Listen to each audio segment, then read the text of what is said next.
अरे ये शिव सैनिक कहाँ से है? ये सब सैनिक है। शंकर जी ने क्या कहा था मालूम है? ये तो दोगले हैं। शंकर जी ने कहा उमा कहूँ मैं अनुभव अपना और सतहरि भजन जगत सब सपना। बोले हम आदमी के लास्ट तक चलते, इसीलिए हम आदमी की भस्म लपेटते हैं। और ये निकले दोगले।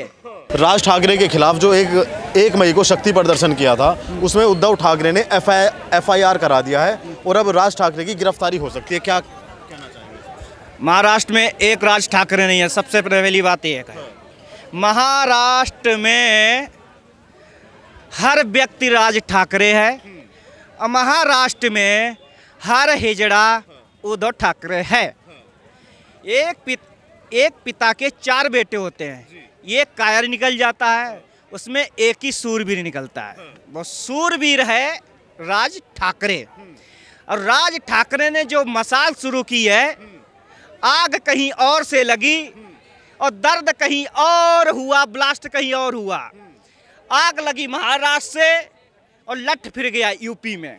बोलो जय श्री राम, जय जय श्री राम, जय हो बुलडोजर बाबा की। नहीं तो बात तो वही हो रही है ना। बात घुमा फिरा के वही हो रही है और खुल्लम खुल्ला हो रही है और होनी भी चाहिए, क्योंकि इसके हिसाब से देश ही बटा था। कोई लुका छिपी वाला खेल नहीं है, अब आंख मिचोर वाला खेल है नहीं भाई। तुमने देश को गुमराह किया। जय श्री राम, हिंदू राष्ट्र जिंदाबाद, राज ठाकरे जिंदाबाद। बड़ो भाई आ गए महाराष्ट्र में, तुम ही आओ। तुम्हें अब राज ठाकरे करेगा भाई योगी जैसा सीएम। यार तुम तो खुद ही योगी हो यार, आगे बढ़ो, ले आओ हिंदुत्व को वापस। जो तुम्हारे भाई ने एक वैश्या बन के खो दिया है उसे, जो पैसे के लोलप में उसके बेटे के अय्यासी में शराब और कबाब, ये दोनों है विनाश की जड़। उद्धव ठाकरे की बुद्धि हो गई विनाश काले विपरीत बुद्धि, ये हो गया है रावण। तो इसीलिए राज ठाकरे को अब वहां की जनता सपोर्ट कर रही है। राज ठाकरे आएंगे, ये चुनाव हारेंगे। और वो कौन सी है इटली बेबी, खाओ खाओ संसद में बोलती है, उसकी सत्ता खत्म होगी। वाजपेयी ने क्या कहा था, मैडम इंग्लिश में नहीं हिंदी में, हिंदू राष्ट्र है प्राकृतिक रूप से भी, हिंदी बोला करो संसद में, इंग्लिश नहीं चलती है। प्रधानमंत्री ने भी बोल दिया चीफ जस्टिस को, जो भी फैसला होगा लोकल लैंग्वेज पे, जो आदमी की लोकल लैंग्वेज हो। समझे इंग्लिश में तुम क्या पढ़ते हो, डिक्शनरी को समझ ही नहीं आता है। एक तो तुमने शिक्षा से वंचित कर दिया लोगों को, बाद में तुम फैसला सुनाते हो इंग्लिश में, संविधान लोगो इंग्लिश। अरे हिंदी में करो ना, हिंदू राष्ट्र हिंदी में करो। तो इसीलिए खाओ खाओ की सरकार जाएगी। उद्धव ठाकरे साइड हो चुके हैं। इसीलिए वो एक उनका कौन है, उसका नाम मैं भूल जाता हूँ, चश्मा लगाता काला काला सा, कौन है उसका नाम, अरे राउत करके, संजय राउत। अरे वो उसका तो रायता फैल चुका है, उसने रायता फैला दिया शिवसेना का। उसका नाम है राउत, मतलब रायता फैल गया, और रायता फैल गया समेटने वाला नहीं है। राज ठाकरे आएंगे। क्या पहले की शिवसेना में मुस्लिम होते थे, अब 2-4 फोटोज महाराष्ट्र से ऐसी आई हैं, मुस्लिम लोग हैं वो पकड़े हुए हैं कि हम हैं रियल शिव सैनिक। कौन? मुस्लिमों की फोटोज आई हैं। अरे ये शिव सैनिक कहाँ से है? ये सब सैनिक है। शंकर जी ने क्या कहा था मालूम है? ये तो दोगले हैं। शंकर जी ने कहा उमा कहूँ मैं अनुभव अपना और सतहरि भजन जगत सब सपना। बोले हम आदमी के लास्ट तक चलते, इसीलिए हम आदमी की भस्म लपेटते हैं। और ये निकले दोगले। अब आगे इनकी बात क्या कहा, वो तो थुका हुआ खा रहा है, तो उसकी बात इधर उधर का गलत अनाप शनाप खाओ। हमारे वेद में कहते हैं कि बुद्धि भ्रष्ट हो जाती है, और जब आदमी की बुद्धि विवेकहीन हो जाता है तब उसको कुछ दिखाई नहीं देता है। वही हाल हो गया शिवसेना का। अब कहाँ बैठे जाके और नाच मेरी बुलबुल तुझे पैसा मिलेगा, तो पैसे खाने की बुद्धि भ्रष्ट हो गई है। गांव में भी लोग मना करते रहे, कहाँ जा रहे, किसके पास बैठे हो, 4 लोग हंसेंगे। तो संगत से गुड़ उपजे, संगत से गुड़ जाए, ये संगत है। वहाँ पे माइंड ब्रेन वॉश किया जाता है कम्युनिस्टों का, और जो विदेशी ताकतें हैं जाहिल लोग, आतंकवादी, उनके गोदी में जाके बैठा है। तो इसे कमाना है महात्मा गांधी। अब महात्मा गांधी कमाएगा तो ये सब कुछ खो बैठा है। केवल हिंदू हिंदू ये करता था, हिंदू के पीछे से कुर्सी मिल गई, ये आपा खो बैठा है। ये तो इतना दरिद्र आदमी है, अयोध्या में जाते उसे लात मार के भगा देंगे हम लोग यूपी वाले। अच्छा, कुछ लोग कह रहे हैं कि राज ठाकरे खामखा हिंदुत्व का चेहरा बनने का प्रयास कर रहे हैं। क्यों? इस देश का हर हिंदू हिंदुत्व का चेहरा बन सकता है क्या? नहीं, केवल राज ठाकरे ही बन रही है, क्यों कह रहे हैं? क्या वो शुरू से है, वो शुरू से नहीं, हम नहीं ये कह रहे, हम अब से नहीं, वो शुरू से राज ठाकरे अभी से हैं या शुरू से हैं, चेहरा हैं और हमने मानते हैं और इसके लात मारते हैं। हमारा सीधा हिसाब जो हमारे लिए खड़ा होगा वो हमारे लिए प्रथम है, राष्ट्र प्रथम। जो देश के विरोध में जाए उसके लात मार के भगाओ, बिल्कुल भगाओ, देरी मत, 1 मिनट भी देरी मत करो। ये जो फ्री की रेवड़ियाँ है वहाँ पे जिस तरीके से गतिविधियाँ चल रही, 4,57,667 लोगों के हिंदुओं का धर्मांतरण किया गया पालघर में। अर्णव गोस्वामी ने खुलासा किया, वहाँ साधुओं की हत्या की गई। एंटियानियो माइनो एंड सोनिया गांधी नाम ले दिया अर्णव गोस्वामी ने, उसे तनेजा जेल में डाल दिया। उसकी गोद में कौन बैठा था? ये हरमपत हरामी। कौन? इसका नाम भी भूल गए, इसका नाम भी गंदा लेना। अच्छे राम राम राम राम। राज ठाकरे की एफआईआर हो चुकी है राज ठाकरे के खिलाफ, अब उनकी गिरफ्तारी भी हो सकती है कि कैसे देखते हैं? देखिए, अगर उन्होंने कोई ऐसा बयान दिया है तो वो उनका आपसी बयान है, मगर उनके बयान से मुझे कहीं ऐसा लगा नहीं है कि कोई सांप्रदायिक रंग आए। इसी देश में ओवैसी के भाई ने तरह तरह के बयान दिए थे, उनके ऊपर बयान के हिसाब से इतने बड़े मुकदमे नहीं करे गए, वो अंदर बाहर होते गए। और अगर उन्होंने कोई ऐसा बयान दिया है जो देश विरोधी गतिविधियों में आता है या सांप्रदायिक माहौल लाता है, अभी तक तो मैंने जो उनका बयान देखा है आज शाम तक 3-4 बजे तक, मुझे ऐसा नहीं लगा। उसके बाद का मैं देखूंगा, और अगर वो ऐसा कुछ करा है उन्होंने तो मुझे देश के संविधान पे और देश के कोर्ट में और न्यायालय पे विश्वास है। मगर जिसने हनुमान चालीसा नहीं पढ़ी उसके ऊपर झूठे मुकदमे लगाए गए, ये तो मैं मानता हूँ। कोर्ट गलत नहीं है, पुलिस ने और सरकार ने वहाँ झूठे मुकदमे लगाए हैं, जो राजद्रोह के मुकदमे लगे हैं राणा दंपत्ति पे, नवनीत राणा जी के ऊपर, क्योंकि उन्होंने हनुमान चालीसा पढ़ी नहीं थी। उन्होंने सिर्फ कहा था कि मैं आपके घर के बाहर हनुमान चालीसा पढ़ना चाहता हूँ, उन्होंने इतना बोला और उनके ऊपर जो है राजद्रोह का मुकदमा लगा के उनको बंद कर दिया। आज उन्हें जमानत नहीं मिल रही है, मगर जिन्होंने उनके ऊपर जानलेवा तौर पर पत्थर चलाए थे, आपको पता है पत्थर इतना बड़ा जुर्म क्यों है? अगर एक पत्थर उठा के, मैं भगवान ना करे, एक बात कर रहा हूँ मैं मीडिया चैनल के माध्यम से, एक मीडिया कर्मी को नहीं मार सकते, अभिव्यक्ति की आज़ादी, तो हो सकता है आपकी जान चली जाए। एक पत्थर 307 का मुकदमा लगाता है, उसको कहते हैं गैर इरादन कत्ल। आपने मतलब इरादा नहीं था, कत्ल हो गया, आपने पत्थर मारा। पत्थरबाज के ऊपर अगर बुलडोजर चल रहा है तो वो कानूनन अपराध है, बुलडोजर चला रहे हैं।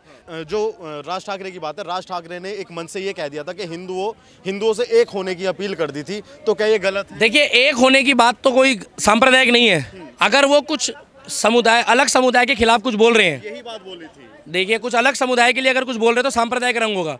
एक होना बोलना गलत नहीं है। अब अगर कल को मैं कह दूं मैं एक संस्था चलाता हूं या मीडिया कर्मी एक हो जाओ, तो उसमें सांप्रदायिक माहौल फैल जाएगा। नहीं फैलेगा। आप एक बात बताइए, राजस्थान में एक समुदाय ने, हिंदू समुदाय ने झंडे लगाए, हो सकता है वो हर साल लगाते हो, एक चौक है। अगर उन्होंने अक्षय तृतीया और क्या कहते हैं परशुराम जयंती के लिए झंडे लगाए, तो झंडे लगे रहने देते। वहाँ की सरकार को बोलना था, अरे दूसरे धर्म को बोलना था, मुस्लिम भाइयों को, अगले चौक में तुम लगा लो, झगड़ा खत्म करो। इन्होंने बोला झगड़ा खत्म नहीं करना, चुपचाप लगाते रहो। डीएम कहाँ सोया था?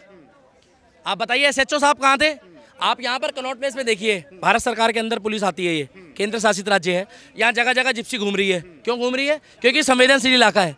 कनॉट प्लेस में यहाँ तरह तरह के लोग आते हैं, यहाँ झगड़ा भी हो सकता है, या कुछ भी हो सकता है। अगर यहाँ कोई बसूड़ी हो जाएगी तो अभी केजरीवाल जी कहेंगे देखो जी ये अमित शाह की पुलिस है, अमित शाह की पुलिस कुछ नहीं करती। मगर आपको जानकारी दे दूं, जो डीएम है, कार्रवाई जो होगी वो डीएम के कहने पे, और जो कमेटी बिठाई जाती है वो राज्य सरकार द्वारा ही बिठाई जाती है।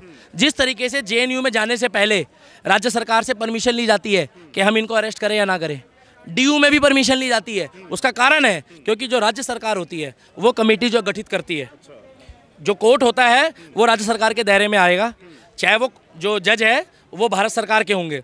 राजस्थान में जो घटना हुई है, 1 महीने से वहाँ माहौल खराब चल रहा है। महाराष्ट्र की बात करेंगे, राज ठाकरे जी ने ये बोल दिया था अगर ये लाउड स्पीकर ना उतरे तो हम दुगनी आवाज में हनुमान चालीसा पढ़ेंगे। इस बात पे एफआईआर होगी। देखिए, दुगनी आवाज में बजाना तो बेकार है, रहा सवाल एफआईआर का। अब उनको क्यों नहीं समझा रही है? मतलब 70 साल से इस देश में जो पत्थर मार रहे थे उनको तो ये पकड़ नहीं पाए कश्मीर में। अगर उन्होंने बोल दिया तो उनके ऊपर 2, 4, 6 मुकदमे लगा के उनको नोटिस भेज के समझाया जाता। अब उनके खिलाफ एफआईआर कर दी, हो सकता है राजद्रोह का भी मुकदमा लगा दे।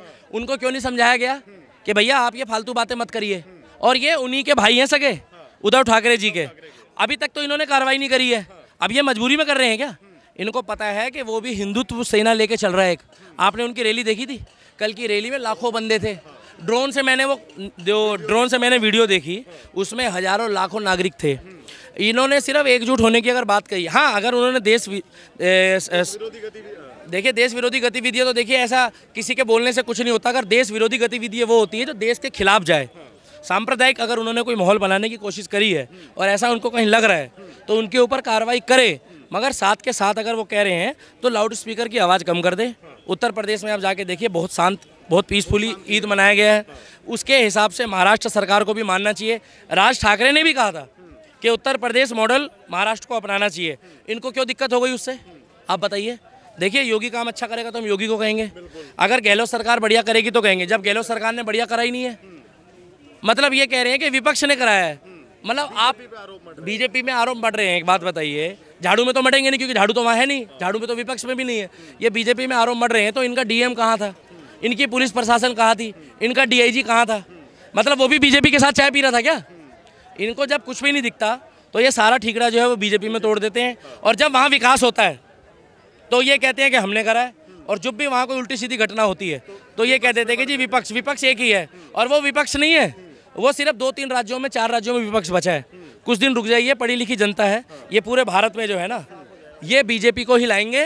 जो पढ़ा लिखा व्यक्ति है और जो पत्थरबाज है, जो देशद्रोही है, जो बुलडोजर से चिढ़ते हैं, वो बीजेपी को वोट नहीं देंगे। 100 बात की एक बात है। राणा दंपत्ति की गिरफ्तारी और राज ठाकरे की गिरफ्तारी 4 तारीख के बाद उन्होंने बोल दिया था कि हनुमान चालीसा किया जाएगा। दोनों बातों का कोई कनेक्शन दिखता है? देखिए मेरी बात सुनिए, अगर वो कह रहे हैं हनुमान चालीसा हम आपके घर के बाहर पढ़ते, मैंने पहले भी ये बात बोली थी कि इनको कुछ नहीं करना चाहिए था, इनको सिर्फ जाकर हनुमान चालीसा पढ़वा देनी थी राणा दंपत्ति को और झगड़ा खत्म करते, चाय पिलाते और भेज देते। इन्होंने राजद्रोह, देशद्रोह जो उनके ऊपर मुकदमे लगाए हैं, इन्होंने खुद उस बात को बढ़ाया है। अगर उन्होंने कहा कि हम आपके घर के आगे मातुश्री में पढ़ना चाहते हैं, पढ़ने देते भाई। आप शिवसेना हो, कौन सी सेना? शिवसेना। आपको तो बल्कि आपके घर के अंदर ब्राह्मणों को, विद्वानों को, कंजकों को और हिंदू धर्म के जितने भी हमारे जो मतलब ग्रंथी रहे हैं, जो मानते हैं, उनको पूजा जाता है। अगर कोई हनुमान चालीसा पढ़ रहा है तो उसको चाय ठंडा पिला के राणा दंपति को पिला के भेज देते। उन दोनों को जेल में डाल दिया, पत्थरबाजों की अगले दिन जमानत हो गई और उनकी जमानत नहीं होने दे रहे। वो क्यों नहीं होने दे रहे? इस देश में अब हनुमान चालीसा पढ़ने में बैन लग गया है।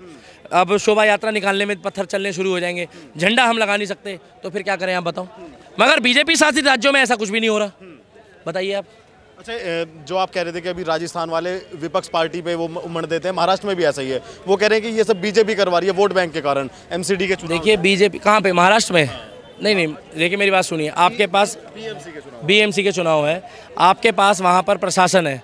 अभी आपका इतना मजबूत प्रशासन है कि आपने एक सांसद और विधायक को अंदर जेल में डाल दिया है, तो इतना मजबूत आपका प्रशासन है। अगर वो कोई गतिविधि उल्टी सीधी कर रही है तो आप उनको पकड़ो, उनके ऊपर कार्रवाई करो, आप उनको जेल में डालो, चाहे वो बीजेपी का हो, चाहे कांग्रेस का हो, चाहे वो किसी भी दल का हो। जब ये खुद कांग्रेस से मिले हुए हैं, जब ये खुद शरद पवार एनसीपी से मिले हुए हैं और कुछ छोटे मोटे जो है निर्दलीय भी हैं, तो ये एक बात बताइए, इनका जो दुश्मन हुआ वो कौन हुआ? इनका विपक्ष एक ही है, बीजेपी। पहले तो ये साथ थे, पहले ये कहते थे कि हमने मिलके सरकार बनाई है, राम मंदिर के लिए हमने काम करा है, ये करा है, वो करा है।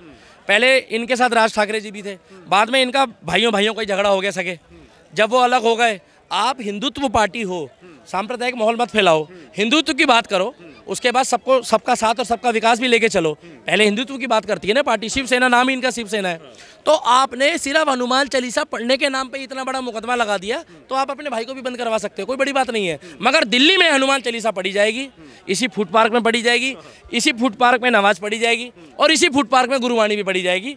मैं भी पढ़ रहा हूँ जय हनुमान ज्ञान गुण सागर जय कपीस तीनों लोगों जाकर, और मैं बोल रहा हूँ जय श्री राम।